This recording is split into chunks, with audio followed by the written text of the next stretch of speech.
साथियों, हमारे देश में पहली inter state natural gas pipeline 1987 में कमीशन हुई थी। पहली पाइपलाइन 1987 में कमीशन हुई थी। इसके बाद 2014 तक यानी 27 साल 27 इयर्स में भारत में 15,000 किलोमीटर नेचुरल गैस पाइपलाइन बनी। आज देश भर में पूरब, पश्चिम, उत्तर, दक्षिण 16,000 किलोमीटर से ज्यादा नई गैस पाइपलाइन पर काम चल रहा है। ये काम अगले 4-6 साल में पूरा होने वाला है। आप कल्पना कर सकते हैं, जितना काम 27 वर्षों में हुआ, हम उससे ज्यादा काम उसके आधे समय में करने का लक्ष्य लेकर चल रहे हैं। साथियों, इसी तरह एक और उदाहरण है सीएनजी स्टेशन का। हमारे देश में पहला सीएनजी स्टेशन 1992 के आसपास शुरू हुआ था। साल 2014 तक 22 साल में हमारे देश में सीएनजी स्टेशनों की संख्या 900 से ज्यादा नहीं थी, 900 से ज्यादा नहीं थी। जबकि पिछले 6 वर्षों में 1500 के करीब नए सीएनजी स्टेशन शुरू हुए हैं। अब सरकार इस लक्ष्य पर काम कर रही है कि देश भर में सीएनजी स्टेशनों की संख्या को 10,000 तक पहुंचाया जाए।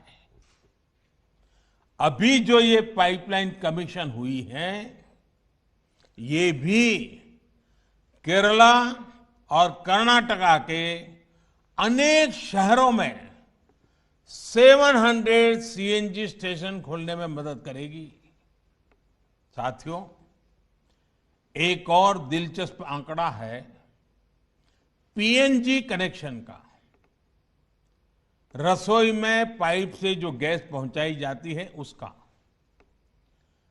2014 तक हमारे देश में सिर्फ 25 लाख पीएनजी कनेक्शन थे। मतलब कि घरों में पाइपलाइन से गैस 25 लाख। आज देश में 72 लाख से ज्यादा घरों की रसोई में पाइप से गैस पहुंच रही है। कोची मैंगलुरु पाइपलाइन से 21 लाख और नए लोग पीएनजी सुविधा का लाभ ले पाएंगे। भाइयों और बहनों, लंबे समय तक भारत में एलपीजी कवरेज की स्थिति क्या रही, ये हम सभी जानते हैं। साल 2014 तक जहां 14 करोड़ एलपीजी कनेक्शन देश भर में थे, वहीं बीते 6 सालों में इतने ही नए कनेक्शन और दिए गए हैं। उज्ज्वला योजना जैसी स्कीम से देश के 8 करोड़ से ज्यादा गरीब परिवारों के घर कुकिंग गैस तो पहुंची है, साथ ही इससे एलपीजी से जुड़ा इंफ्रास्ट्रक्चर भी देश में मजबूत हुआ है। साथियों, एक बड़ी वजह रही कि कोरोना काल में देश में रसोई गैस की किल्लत कभी नहीं हुई। गरीब से गरीब को हम उस मुश्किल समय में करीब 12 करोड़ मुफ्त सिलेंडर उपलब्ध करा पाए।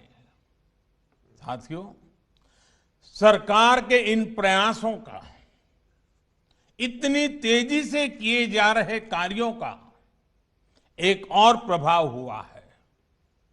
इसकी चर्चा उतनी हो नहीं पाती। याद करिए, हमारे यहां केरोसिन को लेकर कितनी लंबी लंबी लाइनें लगा करती थी। राज्य सरकारें भारत सरकार को चिट्ठियां लिखती थी केरोसिन का कोटा बढ़ाने के लिए, केरोसिन की डिलीवरी के लिए। केंद्र और राज्य के बीच में हमेशा तनाव रहता था। आज जब रसोई के लिए गैस आसानी से मिल रही है, रसोई तक गैस आसानी से पहुंच रही है, तो केरोसिन की किल्लत भी कम हुई है। आज देश के कई राज्य और केंद्र शासित प्रदेश खुद को केरोसिन मुक्त राज्य घोषित कर चुके हैं।